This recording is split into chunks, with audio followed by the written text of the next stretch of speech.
বাংলাদেশের ক্রিকেটে spin coach হিসাবে 2023 সালে সাউথ আফ্রিকার সিরিজে গুরুত্বপূর্ণ ভূমিকা পালন করেছিলেন মুস্তাক আহমেদ। কেউ না বুঝলেও আমরা আপনার প্রয়োজন বুঝি, আর তাই তো অত্যাধুনিক ফিচার সম্বলিত বিভিন্ন সাইজ আর কালারের 250-টিরও বেশি ডিজাইন অপশন নিয়ে ওয়ালটন স্মার্ট ফ্রিজ বোঝে আপনার প্রয়োজন।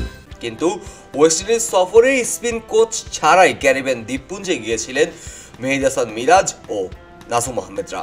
এরপর থেকে বাংলাদেশ ক্রিকেট বিশ্বে আলোচনা শুরু হয় মুস্তাক আহমেদ আবারও দলে সংযুক্ত হতে পারেন।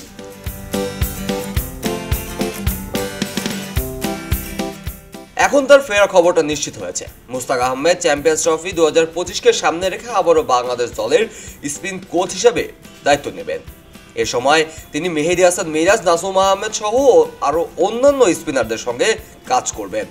শুরুতেই মুস্তাক আহমেদ দলের সঙ্গে দুবাইয়ে যোগ দেওয়ার কথা ছিল, তবে তিনি সরাসরি শনিবার ঢাকায় দলের সঙ্গে যোগ দিয়েছেন।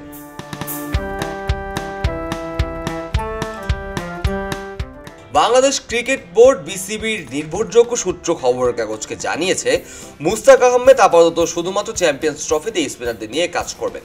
এরপর টুর্নামেন্ট শেষে মুস্তাক আহমেদের সঙ্গে বিসিবি দীর্ঘমেয়াদী চুক্তি নবায়ন করার সিদ্ধান্ত নেওয়ারও কথা রয়েছে। চ্যাম্পিয়ন্স ট্রফির জন্য বাংলাদেশ দল 14 ফেব্রুয়ারি বিমানে উঠবে এবং মেগা আসরের জন্য দলের প্রস্তুতি চলছে। বাংলাদেশ দলের প্রধান কোচ ফিল সিমন্স ইতিমধ্যেই বাংলাদেশে চলে এসেছেন এবং বিপিএল এর মাঝেও ক্রিকেটারদের সঙ্গে আলাদাভাবে কাজ করেছেন।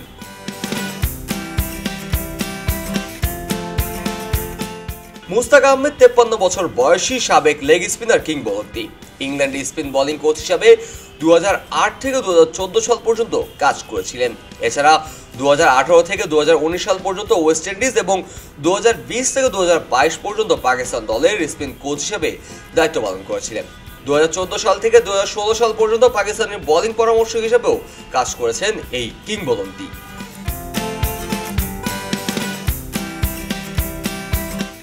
মুস্তাক আহমেদের অধীনে বাংলাদেশ স্পিনাররাও দেশ ও বিদেশে নিয়মিত সফলভাবে পারফরমেন্স করছে।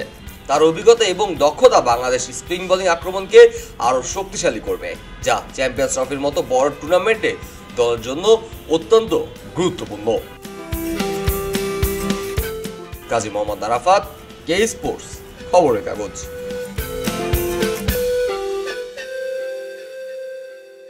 পক্ষপাতের ভিড়ে আজ থেকে কোনো পক্ষ নয়, খবর হবে নিরপেক্ষ। বানোয়ার তথ্যবাদ, খবর হবে নিখাদ।